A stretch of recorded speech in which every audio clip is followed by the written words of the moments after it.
안녕하세요. 오늘 제가 컴퓨터를 켜고 이 설교를 다운로드 받았어야 되는데 제가 받지 못해서 제가 인사 말씀을 올리면서 제가 이렇게 설교 준비한 거를 한번 다운 받은 다음에 켜도록 하겠습니다. 네. 반갑습니다. 오늘도 3대가 또 예배드리는 날이 되었네요. 우리 강춘 아버님과 이현순 아버님이 우리 장년보 어르신 대표로 오늘 오신 것 같습니다. 너무 환영하고요. 이렇게 어려운 가운데 또 고등학생이지만 다들 어려운 가운데 있지만 확신을 갖고 또 자발적으로 또 집에서 또 예배당에서 예배드리고 있는 우리 우리 주일학교 아이들 너무 반갑습니다. 우리 서지성 군하고 또 우리 정진양, 예. 우리도 어떻게 우리 승훈이도 잘 지내고 있을 거라 생각이 되고 앞에 또 우리 서재 양이 또 함께 하고 있습니다. 또 싱글들 뭐 어쨌든 건강하게 여기 와 계신 분들 또 건강하게 집에서 예배 드리시는 분들 얼핏 보니까 정말 여기 와 있는 분들 우정이 또 영선이 박영선 또 우리 세희 또 저기 원희도 와 있네요. 또 수연이 어디 있어요? 수연이 그다음에 우리 집에서 열심히 또 예배 드리고 있어요. 우리 정진이 자매 또 우리 이수연 자매 또 우리 백설이 정영영 자매 또 우리 신정 씨 또 함께 할 거라 믿고 우리 백선아 씨 또 우리 형제들 중에 또 오세일 형제도 홍보 형제와 함께 열심히 듣고 있을 거라 생각이 듭니다. 어쨌든 여기 또 우리 정경숙 자매는 오지 못했지만은 어쨌든 이기은 또 자매부터 시작해서 어쨌든 어디선가 다들 함께 마음으로 열심히 예배를 드리고 있을 거라 믿습니다. 자, 우리 김성철 아버님하고 또 우리 강춘호 조항수 아버님도 열심히 또 방송으로 우리 강춘호 아버님가 계시지만은 아버님들 잘 계실 거라 믿고요. 어쨌든 우리 연말까지는 어려울 것 같은데 우리 좀 마음을 합쳐서 어디에 있든지 간에 건강하게 잘 계셨으면 좋겠습니다. 제가 카카오톡으로 제가 올려놨거든요. 제가 다운 받아가지고 바로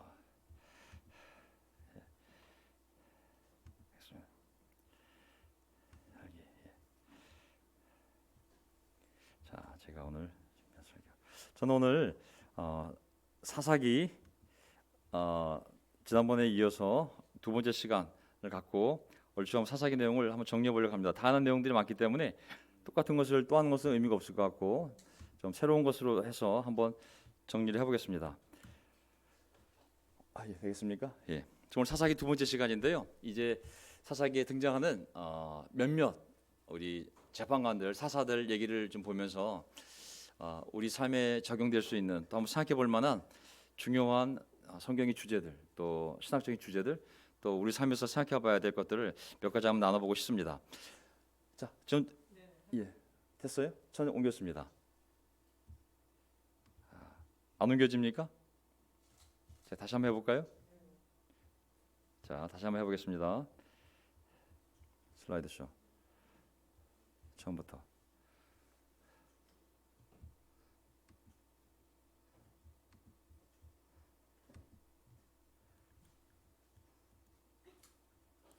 됐어. 예. 자, 내용을 정리해 보면 이렇습니다. 하나님의 은혜로 구원받았던 이스라엘이 오늘 성찬 메시지에 나왔듯이 결국 우리들의 삶이거든요. 저의 삶이고 또다시 죄악의 길에 빠져든 것은 베드로 사도도 얘기했듯이 목욕한 돼지가 다시금 흙탕물 속에 뒹구는 것과 같은 어리석은 역사가 반복되지 않습니까? 그 사도 베드로도 다시 옛날 삶 돌아가는 것에 대해서 개가 토한 것을 다시 먹고 돼지가 목욕하고 나서 다시 흙탕물에 뒹군다는 표현을 썼듯이 사사들이 등장했을 때는 다시 돌아오지만 또 없으면 다시 원래대로 돌아가는 모습을 보면서 사사기가 계속 얘기를 하고 있습니다. 근데 죄라는 것이 참 무서운 것이 한번 손을 대고 또 발을 디디면 헤어나기 어려운 것이 죄의 속성이거든요. 그건 뭐 목사든 장로든 아무 상관없습니다. 인간 자체가 약하기 때문에 한번 거기에 발을 디디면 그 중독성, 마약성은 우리의 상상을 뛰어넘거든요. 그러니까 절대 빠져나올 수가 없습니다. 오직 하나님의 도우심, 교회 공동체, 관계, 또 어떤 말씀, 기도 이런 영적인 힘이 없이는 인간이 스스로 죄를 빠져나온다. 그것은 미션 임파서블, 불가능한 거라고 성경에 나와 있거든요. 사사기 보면 어쨌든 이 반복되는 얘기 속에서 전쟁의 승패는 이제 하나님이 사사들에게 영이 내리셔서 한 인간이지만 한 여자지만 그에게 놀라운 힘을 주셔서 전쟁을 이겨내게 하지 않습니까? 전쟁의 승패는 뭐 군사가 얼마나 많고 정ля가 아니라 또 얼마나 훌륭한 병기가 많이 있냐는 것이 아니라 오직 하나님을 의뢰하는 신뢰하는 마음의 믿음에 달려 있음을 사사기가 얘기해주고 있거든요. 그러면서 하나님이 초자연적인 방법으로 우리는 모르지만 초자연적인 방법으로 그 삶에 개입하셔서 적군에게 개입하셔서 하나님의 백성을 승리로 이끄는 모습이 반복이 됩니다. 우리의 신앙은 눈에 보이는 자연적인 물리적인 것도 있지만 눈에 볼 수 없는 영적인 초자연적인 영역이 있음을 우리가 인정을 해야 되거든요. 우리가 볼 수 없을 뿐이지 하나님의 보이지 않는 손이 지금 이 순간에도 우리 각자의 삶 속에서 마음 속에서 역사하는 줄 믿습니다. 자, 이제 제가 몇 가지 중요한 사사들 얘기를 꺼내면서 오늘 한번 시작해 보겠습니다. 사사기 2장을 보게 되면 거기 이제 3장에도 물론 사사가 등장하지만 특히 잘 알다시피 드보라라는 이제 사사가 등장하잖아요. 드보라 여자입니다. 여자. 4장 2절을 보게 되면 주님께서는 하솔을 다스리는 가나안 왕 야빈의 손에 이스라엘 백성이 죄를 짓고 회개를 하지 않으니까 그들을 내주셨다. 거꾸로 이스라엘의 적대 세력을 이스라엘 손에 내줘야 되는데 거꾸로 자기 백성을 말 안 듣니까 자기 백성을 적군의 손에 내주었다 그랬거든요. 그의 군 지휘관은 이방인의 땅 하롯셋에 사는 시스라라는 아주 무지막지한 왕 밑에 있는 사령관이 시스라였습니다. 무지막지한 왕 야빈, 이방인 왕, 그리고 무지막지한 장군 시스라, 이들한테 쥐어짜듯이 표현을 보면 아주 그냥 그 물 쥐어짜듯이 이 이방 민족이 이스라엘 백성을 고통스럽게 만들었습니다. 그래서 이제 드보라가 이 고통 속에 고난 속에서 사사가 되어 하나님이 이 여인을 통하여 이제 그 전쟁을 승리하게 만듭니다. 이 과정을 보게 되면 5장 7절에 이사야서 이제 5장 7절에 4장은 전쟁을 승리로 이끌고 난 다음에 5장 7절에 승리를 한 이 드보라가 하나님을 찬양하는 시를 적습니다. 물론 성령이 임해서 이런 찬양을 했겠죠. 나 드보라가 일어나기 전까지 나 여잔데 내가 일어나기 전까지 물론 선지자이긴 하지만 내가 여잔데 내가 일어나기 전까지 이스라엘의 어머니 내가 일어나기까지 이스라엘의 아버지가 있어야 되는데 이스라엘의 아버지가 될 만한 그런 믿음의 형제가 없었기 때문에 내가 이스라엘의 어머니가 되어서 일어나기까지 이스라엘은 용서가 끊어졌다. 근데 하나님이 나 여자지만 날 통해서 이렇게 나를 사사로 삼아서 이 전쟁을 승리로 이끌게 한 하나님을 찬양하는 얘기가 나옵니다. 자, 어떻게 이겼냐면요. 전쟁을 아는 내용이기도 하고 처음 듣는 내용도 있을 텐데 잠깐 정리하면 이 철병거 이 그 당시에 가나안 족속들은 철 문화가 발달됐기 때문에 이 이스라엘 민족은 이 철을 만들 수 있는 기술이 없는데 기존 세력들은 철을 만들 수 있는 기술이 있다 보니까 철병거를 만들면 도저히 맨손으로 이거 뭐 당해낼 수가 없는 거예요. 그래가지고 이 철병거 때문에 아주 고통스러운 이 생활을 하게 되었는데 하나님이 강물을 범람시켜가지고 땅을 진흙으로 만드니까 그 수만 대의 철병거가 소용이 없는 거예요. 맨 땅이래야 저게 철병거가 움직여야 이게 힘이 있는 건데 하나님이 그 강물을 불어나게 해서 땅을 진흙으로 만들어 보니까 이 철병거가 움직이지 못하니까 적들이 다 내려가지고 도망가게 바쁘게 된 것입니다. 그래서 이제 어떤 일이 벌어지냐면 잘 보세요.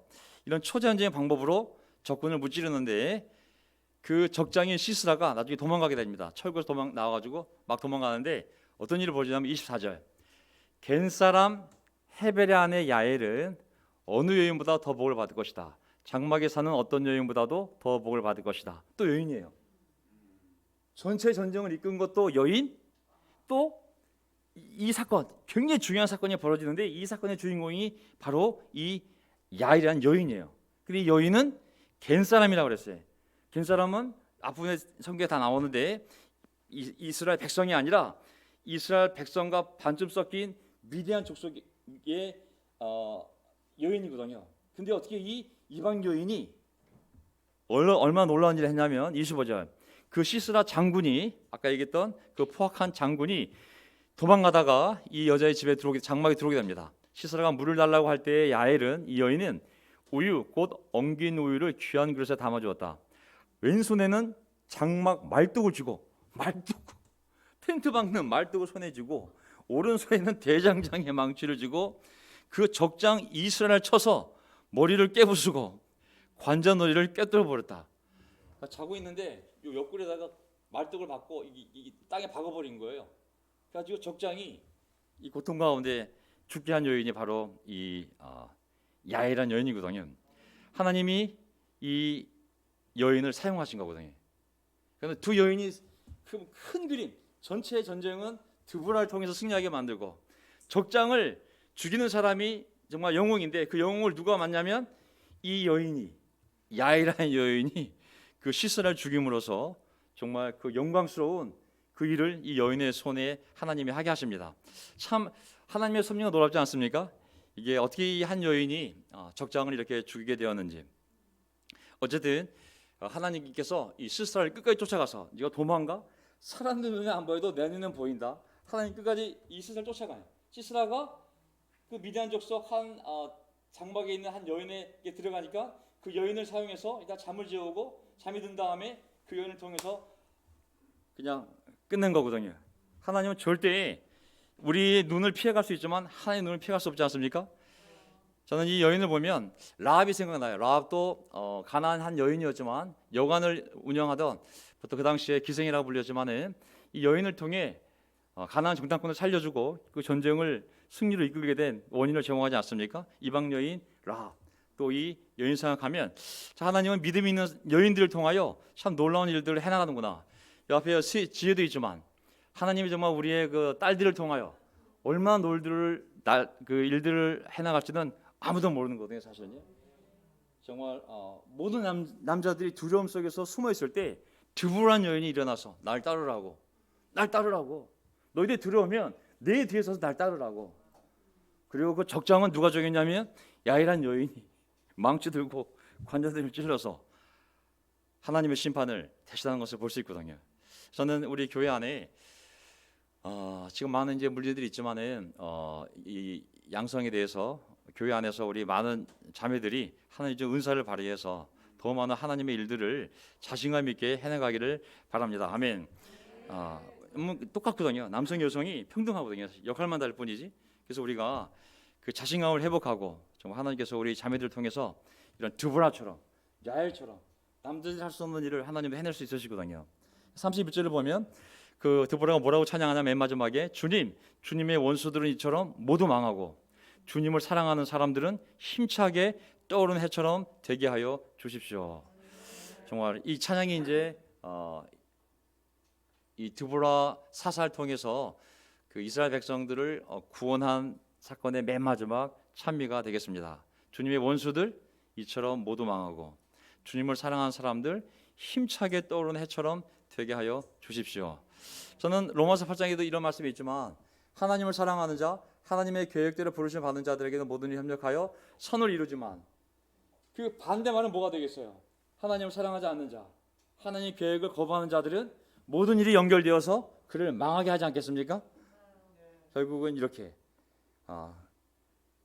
이스라엘 민족을 괴롭히던 적장이 도망갔지만 하나님이 끝까지 그를 쫓아가서 그 집에 있는 여주인, 이스라엘 민족 여인도 아니지만 이방 여인을 통하여 결국은 이 적장을 제압하는 걸 보게 되면, 하나님은 끝까지 하나님을 사랑하는 사람들 축복하지만 하나님의 원수들은 끝까지 쫓아가서 반드시 망하게 하는 것이 하나님의 계획임을 볼 수 있습니다. 자, 그 다음에 6장을 보게 되면 또 어떤 일이 벌어지냐면 백성들이 다시 원위치가 되면서 드보라가 죽자 또 원위치가 되면서 옛날의 죄악으로 돌아갔을 때 그 다음에 등장한 사람이 이제 기드온이거든요. 기드온이 이제 미디안족에 맞서서, 아까 방금 봤던 겐 족속 하벨의 여인 야이라고 그랬는데 그 겐 족속이 미디안 족속이거든요, 사실. 근데 이 미디안 족속이 힘이 강해지니까 나중에 이스라엘 민족을 핍박하게 됩니다. 그때 이제 등장한 것이 잘 아는 사사 기드온이거든요. 근데 기드온은 뭐 300명의 용사의 얘기로 너무 많이 들었기 때문에 또 설교하고 싶지는 않습니다. 다만 기드온의 마음이 제가 공감이 갔어요. 어떻게 공감이 갔냐면 13절. 워낙 고통을 당할 때 기드온이 하나님의 천사에게 이렇게 대묻습니다. 감히 여쭙습니다만, 아니 하나님께서 우리와 함께 계신다면 어째서 우리가 이 모든 어려움을 겪습니까? 우리 조상이 우리에게 주님께서 놀라운 기적을 일으키시어 우리 백성을 이집트에서 인도해내셨다고 말하였는데, 아니 그렇다면 그 모든 기적들이 다 어디로 갔단 말입니까? 아니 그 하나님은 어디 있고 그 기적들은 어디 갔는데 우리 이렇게 맨날 이방 족속에게 고통을 당하며 20년째 살고 있어야 되는 겁니까? 지금은 주님께서 우리를 벌시기까지 하셔서 우리가 보기에는 이제는 뭐 여호와라는 이름도 안 보이고 그냥 바알신만 죄다 섬기고 있는데 우리가 미디안 사람의 손아귀에 넘어가고 말았습니다. 그러니 당신이 오셔서 저한테 미디안 용사여, 아니 기드온 용사여, 너는 하나님과 함께하고 있으니 널 통하여 하나님이 너의 족속을 구할 거라고 딱 얘기했을 때 기드온이 네 감사합니다, 제가 구원하겠습니다가 아니라 잠깐만요, 이 상황을 보세요. 아니 하나님이 함께 하신다면, 방금 전에 저한테 하나님이 함께 하신다고 말씀하셨는데, 하셨다면 왜 이런 일이 벌어졌겠습니까? 그리고 힘센 용사여, 널 통해 하나님이 기적적으로 구원할 거라고. 아니 그 많은 기적들 다 어디 가고 지금 우리 이렇게 쫄딱 망했습니까? 그 얘기를 하고 있는 거거든요. 자, 근데 이 기드온이 하나 몰랐던 것은 근본적인 원인은 이 민족에 닥친 고난은 그 민족이 하나님을 떠나 이방신을 섬겼기 때문인 것이지, 하나님이 무능력해졌거나 하나님이 그냥 스스로 떠나서 이런 일이 벌어지지 않은 것이잖아요. 예. 하나님이 계시지 않았던 이유는 그들이 하나님을 떠나 우상을 섬겼기 때문에 바로 이 모든 일들이 벌어진 것이거든요. 자, 그러면서 이제 다 알다시피 300명을 데리고, 기도 300명을 데리고 하나님이 이제 그 수십만 명의 이 미디안 적들을 다 물리치지 않습니까? 그래서 이제 그 전쟁이 다 끝납니다. 이제 해방이 되었고, 그러자 사람들이 그 이스라엘 사람들이 이 기드온에게 와서 뭐라고 얘기하냐면 이렇게 얘기합니다. 8장 22절. 이스라엘 사람들이 기드온에게 말하기를 당신이 우리를 미디안의 손에서 구원하였으니 당신과 당신의 아들과 당신의 아들의 아들들도 우리를 다스리게 해주십시오. 당신이 왕 되십시오. 당신의 아들도 우리 왕이 되고 당신의 후손들도 우리 왕이 되고 당신의 집안이 우리를 계속 인도해 주십시오 하고 말한 것이죠. 근데 23절 보세요. 그러나 기드온은 그들에게 말하였다. 나는 여러분을 다스리지 않을 것입니다. 나의 아들도 여러분을 다스리지 않을 것입니다. 오직 주님께서 여러분을 다스리실 겁니다. 굉장히 멋진 말 했어요. 사람들이 기드온 딱 그러는데 시끄러워. 오직 하나님만이 이 전쟁을 승리하게 했으니 하나님만이 다스려야지, 나는 절대 너희들 인도하지 않을 거라고, 나 고향으로 내려갈 거라고. 야, 이 진짜 이 모습이, 기드온이 정말 굉장히 멋진 모습이라는 생각이 들었습니다. 그래서 이제 포인트는 이거겠죠. 야, 하나님이 날 통해서 전쟁을 이긴 거지 내가 하나님을 사용해서 이긴 것이 아니라고. 하나님만 의지하고 인간을 의지하지 말라고. 이건 하나님의 전쟁이었고 하나님이 승리하신 거라고. 300명으로 어떻게 그 수만 명이 이길 수 있겠냐고. 그 상징적으로도 알다시피 하나님의 전쟁이었고 하나님이 승리한 거라고. 내 이름 얘기하지도 말라고. 야, 이러면서 오직 주님께서 여러분을 다스릴 것입니다. 얼마나 멋진, 정말 먹히자고 얼마나 멋진 이 마음입니까? 그래서 이제 고향으로 돌아갔어요. 나 사사 같은 거 안 한다고, 나 끝났다고 딱 들어갔거든요. 그러면서 뭐라 그러냐면 사람이 이게 예수님 말씀하셨지만은 선한 분은 하나님 한 분밖에 없다고. 이 멋진 기도원이 한 실수가 있습니다. 이 사제에 뭐라 그러냐면, 그런데 여러분에게 한 가지 요청이 있습니다. 각 사람이 얻은 전리품 가운데서 귀고리 하나씩을 나에게 주십시오. 미디안군은 이스마엘 사람들이므로 모두 금귀고리를 덮고 있었다. 그들은 기꺼이 드리겠습니다 하고 말하면서 겉옷을 펴고 저마다 전리품 가운데서 귀고리 하나씩을 거기에 던졌다. 근데 기드온은 이것들을 가지고 뭘 만들었냐면, 그 대제사장이 그 점칠 때 하나님께 물어볼 때 입는 옷이 에봇이거든요. 그것을 만들었어요. 여기까지는 뭐 모르겠어요. 어쨌든 동기는 좋은 것 같아요. 하나님께 물어보려고 그 대제사장이 입는 에봇을 만들었어요. 근데 그거를 가지고 자기가 사는 오브라 성읍에 돈, 대제사장이 있는 그 당시 실로에 있었거든요. 그 성막에 그 에봇을 만드는 방법 다 있는데 불구하고 그를 자기가 사는 마을에 두었다. 그러자 온 이스라엘이 그곳에서 그것을 음란하게 섬겨서 그 옷을 입고 바알신을 섬긴 거예요. 나중에 이게 원래는 그 성막이 있는 곳에 가서 대제사장이 그 옷을 입고 그 우림과 둠빔을 가지고 그 옷을 입고 하나님께 물어보잖아요. 전쟁에 나가야 될까요? 말아야 될까요? 그 당시에는 그렇게 하나님 응답하셨어요. 그러면 그 응답을 듣고 결정을 했거든요. 근데 기드온이 잘 몰랐는지 아니면 왠지 모르겠지만 그것을 만들어서 자기가 사는 집에 놔두고 그것을 우상 숭배가 되니까 사람들이 그것을 성물처럼 여기고 하나님처럼 섬기게 된 거죠. 그래서 나중에 바알신이 들어오면서 마치 바알신의 섬기는 그 장소가 됐고 상징물이 되어서 그것을 하나님을 섬기는 것이 아니라 그 에봇옷을 섬기게 된 거거든요. 그것이 기드온과 그 집안의 올가미가 되었다. 야, 이게 이제 기드온이 한 결정적인 실수거든요. 참 좋은 마음이었었는데 하나님을 섬겨야 되는데 그만 기도원이 만든 에봇을 섬겨버린 거죠. 신앙의 대상은 하나님이지 우리 교회 시스템이 아닙니다. 아멘. 우리가 바이블톡 좋은 줄 알아요. 바이블톡을 섬깁니까? D그룹? 뭐 도움이 되겠죠. D그룹을 섬깁니까? 우리가 시스템이 좋은 줄 알아요. 그 시스템을 섬깁니까? 목사 제도를 섬깁니까? 맥그룹을 섬깁니까? 하나님을 섬기기 위한 많은 방법이 있는지 모르겠지만 우리 신앙의 대상은 하나님이지 그런 시스템들이 아닙니다. 아멘. 그 방법들은 또 바뀔 수도 있고 버릴 수도 있고 얼마든지 할 수 있거든요. 영원히 남는 것은 하나님의 말씀, 하나님이지 그런 방법들이 아닌 것이거든요. 그런 확신을 우리가 잘 만들어가지 않으면 어느덧 우리도 이 안에서 하나님을 섬기는 것이 아니라 우리가 만든 시스템, 우리 에봇을 만지작거리면서 그것이 하나님인 줄 알고 섬기는 실수를 범할 수 있거든요. 자, 그러면서 이제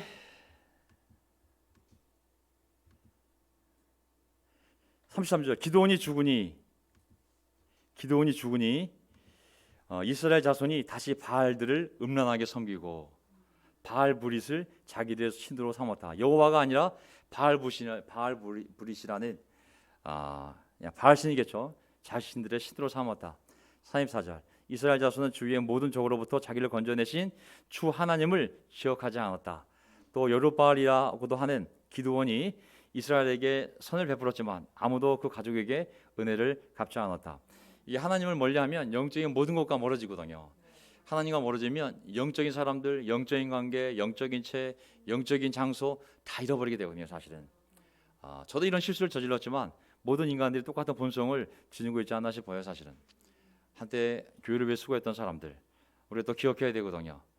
경석이 부부도 부산에서 가장 오랫동안 근무했거든. 7년 정도 거기 목회자로서 우리가 교회들이 이 역사를 우리 서울교회 역사도 마찬가지고 정말 이거 항상 기억해야 되거든요. 기드온이 이스라엘에게 선을 베풀었지만 아무도 그 가족에게 은혜를 갚지 않았다. 언젠가 이 모든 역사가 끝날 날이 올 거라 생각이 듭니다. 자, 결국 이렇게 사람이 쉽게 변하잖아요. 한때는 기도원에게 매달려서 당신과 당신의 아들과 당신의 아들들이 우리를 다스리게 해주시오. 우리는 하나님을 따르겠습니다. 지금은 기도원이 누구냐? 그리고 여호와가 누구냐? 우리는 바알브릿을 믿어. 여호와를 이제 안 믿어. 다 이제 영적인 것을 다 잊어버리게 된 거거든요. 그러니 뭐 하나님이 또 칠 수밖에 없는 거죠. 그래서 여호수아 9장 5절을 보게 되면 이제 그 어떤 다른 이제 사건이 나오는데 기드온이 뭐 많은 장점도 있었지만 그 당시에는 이렇게 첩을 많이 뒀어요. 그래가지고 자식을 70명이 낳았어. 70명. 기드온이 살아서. 뭐 다윗도 마찬가지였지만 근데 그것도 모자라서 또 저기 다른 지역에 가가지고 또 첩을 뒀는데 그 또 첩이 또 아들을 낳았어요. 그러니까 71명이죠. 아들이 71명. 근데 그 한 명이 문제가 됐어요. 첩에서 낳은 그 자식이 그놈이 이제 문제가 됐어요. 왜냐하면 차별을 받다 보니까 홍길동이 아버지를 아버지라 부르지 못하고 이런 일이 벌어지면서 한이 쌓인 것이죠. 사실. 그래가지고 어떻게 됐냐면 이놈이 어느 날 뭐 술을 먹었는지 모르겠는데 아버지 동네 그는 오브라에 있는 아버지의 집으로 가서 자기 형제들 곧 여룻바알 기드온의 아들 70명을 한 바위 위에서 쳐 죽였다. 우와 다 나와. 그 쌓였던 울분을 가지고 나도 아버지 자식인데 가지고 첩이 자식이라고 지금 너희들이 나를 무시해? 70명을 다 쳐 죽였어요. 아버지 자식을. 자기 형제지간이죠. 그러나 여룻바알 기드온의 막내 아들 요담만은 숨어 있었으므로 살아남았다. 70명이 3명 살았네요. 쉐겜 성읍의 모든 사람들과 말로에 온 집안이 쉐겜에 있는 돌기둥 옆에 상수의 나무 아래로 가서 아비멜렉을 이 첩에서 난 자식 이름이 바로 고향이 쉐겜이고 쉐겜 사람들 불러다가 결국은 왕으로 삼게 되었어요. 그 지역에 아비멜렉 그 첩의 자식이 바로 아비멜렉이에요. 근데 살아남은 것은 요담 보세요. 이제 자 사람들이 이 소식을 요담에게 전하니 그가 그리심산 꼭대기에 올라가 그 쉐겜 마을에 산이 두 개 있었거든요. 하나가 에발산, 그리심산이 산 올라가서 울리니까 위에서 아래다고 얘기를 한 거죠. 이야 큰 소리 쉐겜 성읍 사람들은 내 말을 들으십시오. 그래야 하나님이 여러분의 청을 들어주실 것입니다. 자, 나 기드온의 아들 요담입니다. 내 말을 들으십시오. 사람들이 당연히 듣지 않았겠어요? 어떻게 비유했냐면 14절. 자, 그래서 모든 나무들은 가시나무에게 말하였다. 내가 와서 우리의 왕이 되어라. 아이고, 이게 어떻게 됐냐? 잠시만요.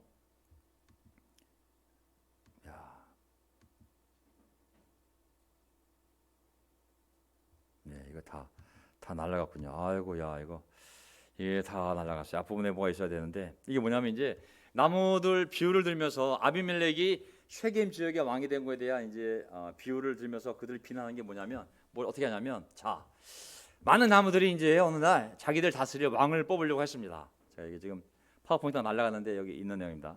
자, 그러니까 나무들이 그도 명성 있는 나무를 찾아가서 제일 먼저 감람나무, 야, 너 얼마나 훌륭한 나무냐? 그러니 네가 왕이 되어서 우리를 다스려줘. 그랬더니 감람나무가 야, 내가 물론 엄청난 좋은 일을 많이 하고 있지. 정말 좋은 기름을 많이 만들어서 사람들이 잘 쓰고 있지. 근데 나는 내 일하기도 바빠. 내가 어떻게 다른 나무들의 왕이 되겠어? 나는 못해. 딱 거절했어요. 그러니까는 다시 또 나무들이 야, 그럼 누군가 우리의 왕이 돼야 되는데 가지고 어디로 가냐면은 이번에 무화과나무한테 무화과나무. 야, 무화과나무야, 너 얼마나 많은 열매를 잘 맺냐? 사람들도 좋아하고. 네가 우리의 왕이 되죠. 그랬더니 그 무화과나무가 물론 내 열매가 사람들에게 큰 쓸모가 있지. 정말 훌륭한 열매지. 하지만 나도 바빠. 내가 감히 어떻게 다른 나무를 다스릴 수 있겠어? 나 못해. 그래? 야, 그 감람나무, 무화과나무 제일 그나마 훌륭한 나무들인데. 그래, 그럼 또 누가 있지? 아, 포도나무 있구나. 포도나무 생각가지고 포도나무야 네가 우리의 왕이 돼서 우리 다스려줘 했더니 야, 내 포도 물론 훌륭한 열매지. 사람들이 얼마나 좋아하냐. 하지만 나도 포도 열매 맨날 너무 바빠. 나는 왕을 할 수가 없어. 훌륭한 나무들이지만 다 거절하면 겸손하게 갈 데가 없으니까 그래? 어떤 놈이 하나 왕이 되셔야 되는데. 그래가지고 어디로 갔냐면 그래서 모든 나무들은 14절 가시나무에게 야, 가시나무야, 네가 와서 우리의 왕이 되어라.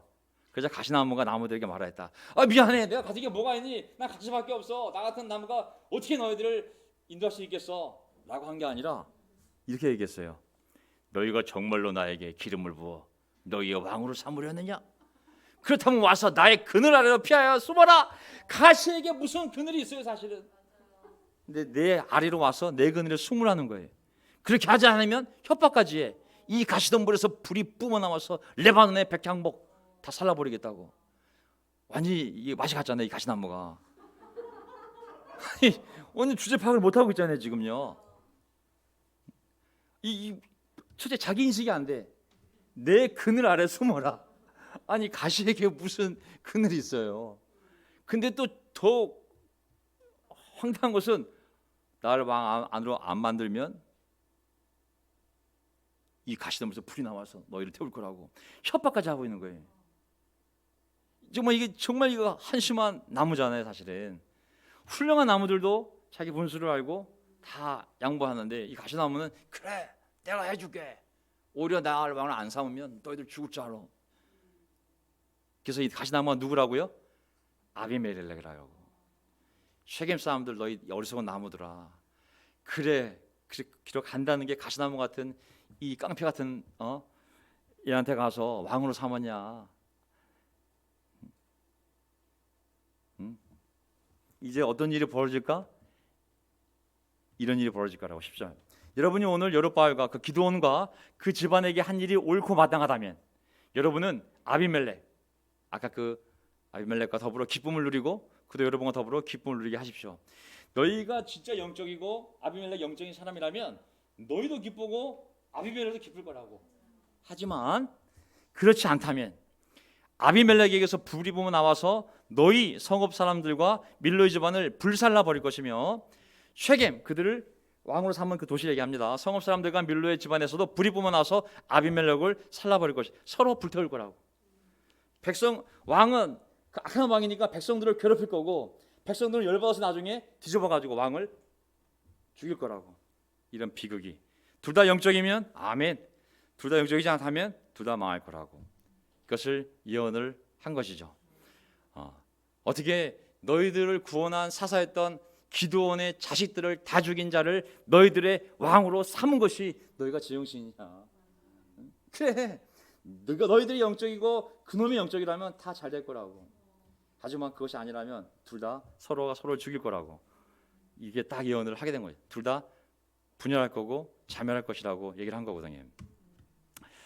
그래서 어떤 일이 벌어졌을까요? 이제 하나님이 개입합니다. 그때 23절 하나님이 악령을 보내셔서 사울에게도 악령을 보내지 않습니까?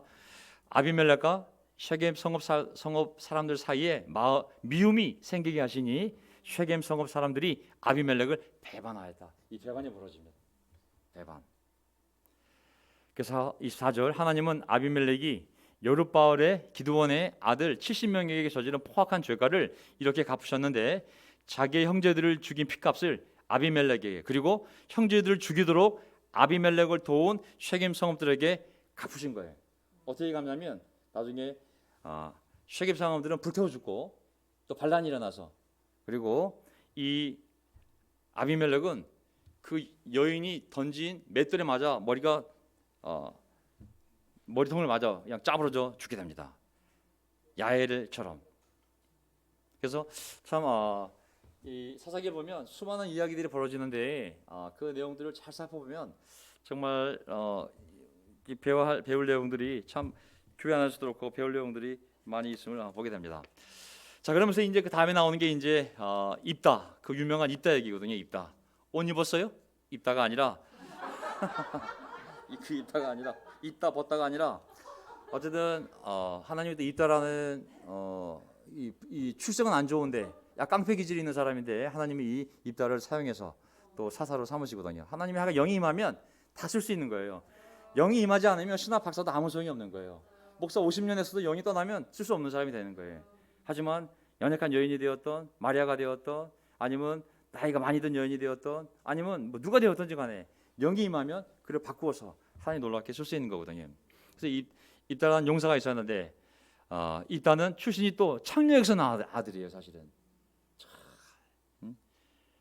입다 이게 창녀에서 낳은 아들이었어요. 하지만 29절 주님의 영이 입다에게 내렸다. 그러니까 사사가 될 수 있는 거예요. 그러니까 전쟁을 또 승리해서 이스라엘 백성을 구원하게 됩니다. 근데 이게 마지막 포인트거든요. 제가 오늘 포인트를 정하지 않았는데 이 내용 자체가 다 포인트가 있으니까 여러분이 한번 포인트 정해보시기 바랍니다.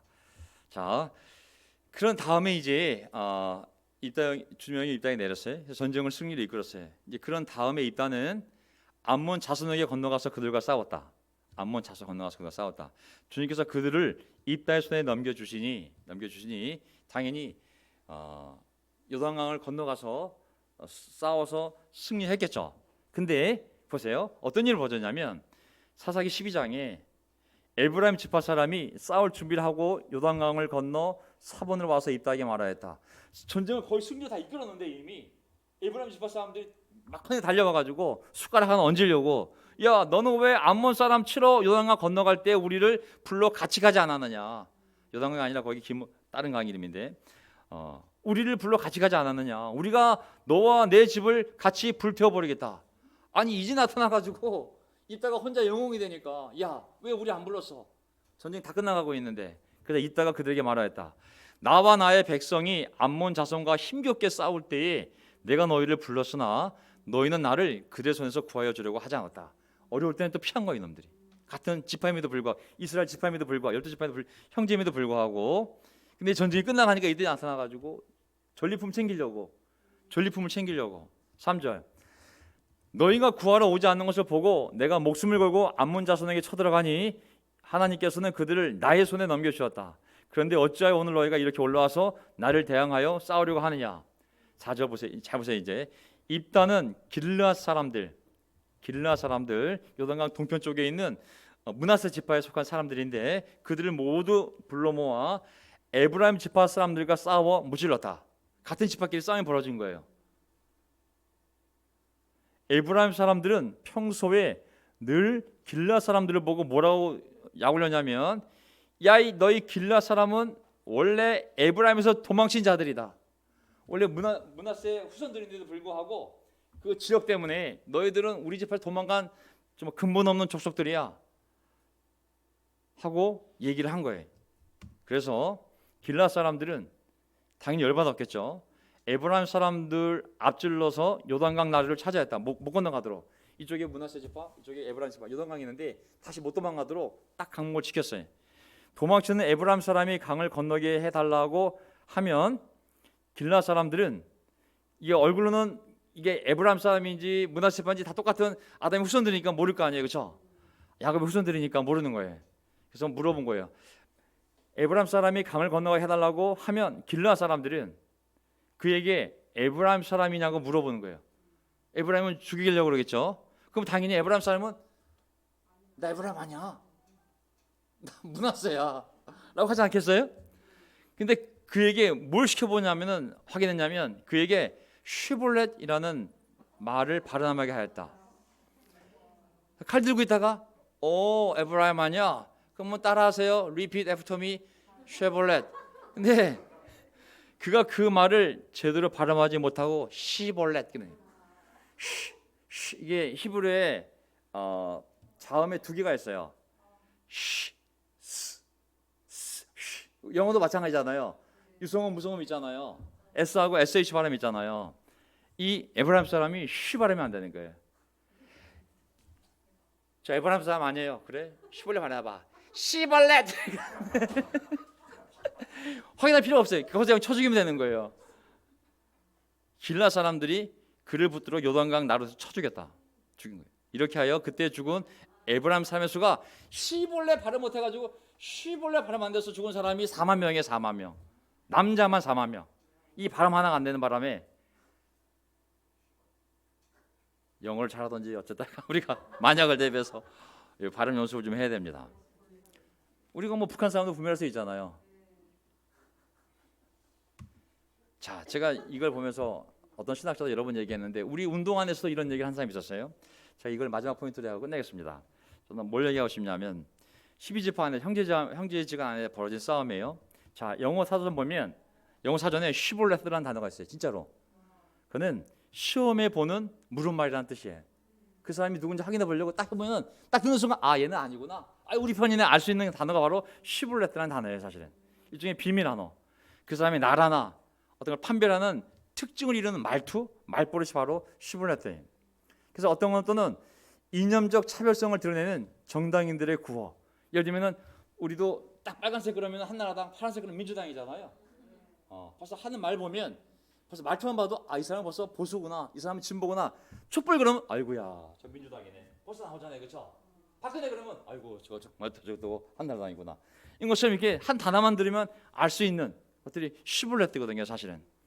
그래서 이 쉬볼렛이라는 단어 자체는 스트림, 그냥 내가 신의라는 뜻인데 이 발음을 낼 수 있냐 못 내냐가 정확한 발음을.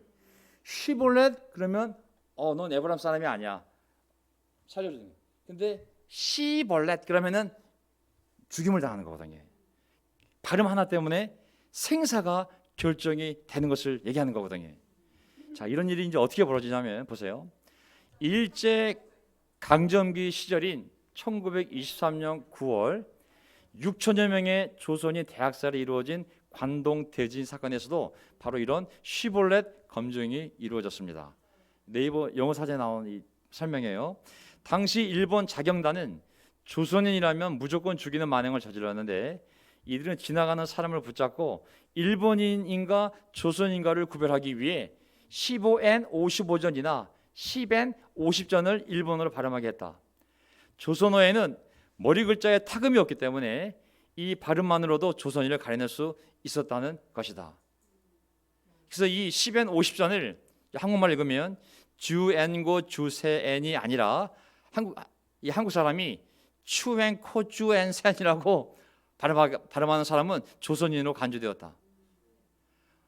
발음에 문제가 있는 일본인이 조선인으로 몰려 살해된 적도 있었다. 원래 일본 사람인데 혀가 좀 짧아.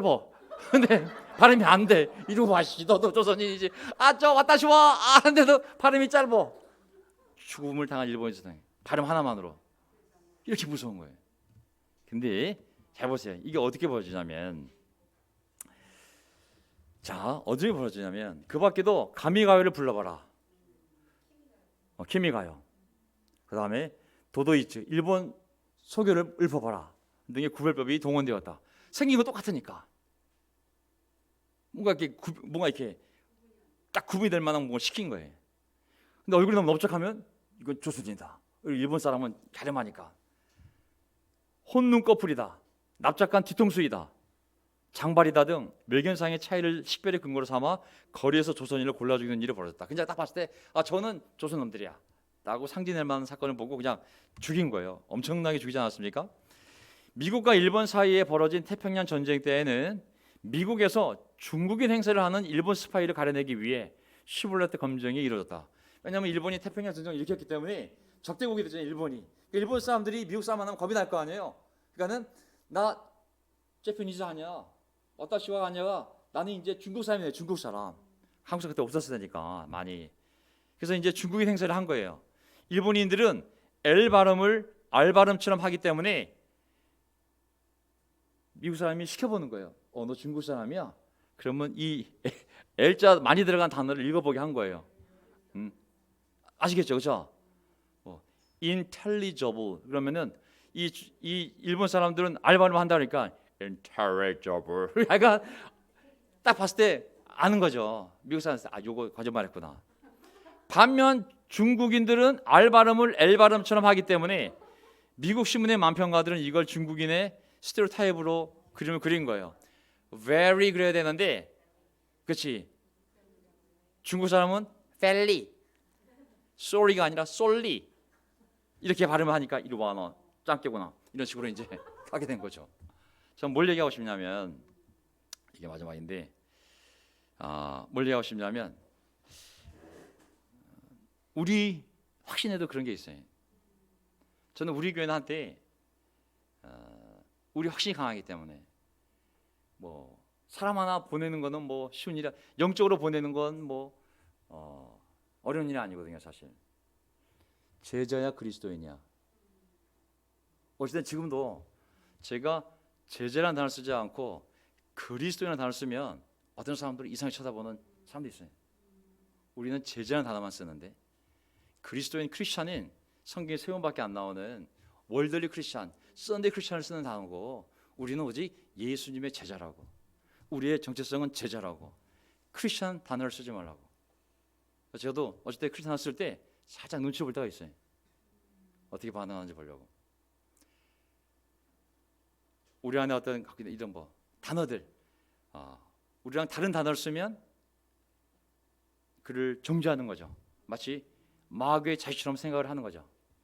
똑같은 단어를 써야지만 우리의 동족이고, 다른 표현을 쓰면 아주 거리감을 두고 절대 우리 공동체는 아닌 그리스도인이 아닌 것처럼 우리가 간주하는 경향이 있었거든요.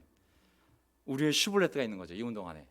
옛날에 교회가 나눠졌을 때, 옛날에 교회가 잠시 남북과 동서로 나눠졌을 때 그 표현에서도 벌써 표현이 달랐어요, 사실. 시간이 지나니까 다른 표현을 쓰고 있는 거예요. 딱 들어보면 벌써 얘는 저쪽이구나, 우리 이쪽인데 이쪽 저쪽이 갈라지는 만큼 표현이 달라지는 거예요. 다르면 벌써 그림에다가 이쪽은 우리 교회가 아닙니다 벌써 표시해, 달력에다가. 교회 그 설교할 때 표시해. 이쪽 그러면 우리 쪽 아닙니다. 이쪽하고 이쪽만 우리 쪽입니다. 이게 얼마나 무서운 사상인지 모르겠어요. 제가 왜 이거 하게 되냐면 예수님의 가르침을 보세요. 마태복음 5장. 그러나 나는 너희에게 말한다. 너희 원수를 사랑하고 너희를 박해하는 사람을 위하여 기도하여라. 그래야만 너희가 하늘에 계신 너희 아버지의 자녀가 될 것이다. 아버지께서는 악한 사람에게나 선한 사람에게나 똑같이 해를 떠오르게 하시고 의로운 사람에게나 불의한 사람에게나 똑같이 비를 내려주신다. 이게 하나님의 마음이라고. 이 12지파, 므낫세 지파나 에브라임 지파나 다 요셉의 후손들이잖아요. 할아버지가 한 분이에요. 아버지가 한 분이에요. 이게 요셉의 아들 둘이 바로 에브라임과 므낫세지만 어느 순간 그들의 싸움이 벌어졌을 때 발음 하나를 가지고 그 민족을 구분하는 기준을 삼아서 죽이지 않았습니까? 정말 기독교 교회 안에도 많은 교파들이 있거든요, 사실은. 근데 그 교파 교리의 핵심 개념이 달라지면 더 이상 그리스도의 형제가 아닌 거예요. 너는 마귀 자식이야, 나만 하나님의 자식이고. 그 개념이 좀 틀리면, 그래서 우리랑 표현이 다르면 아싸리 구원받지 않은 자들로 간주해 버리잖아요. 아예 교제를 안 해버려요.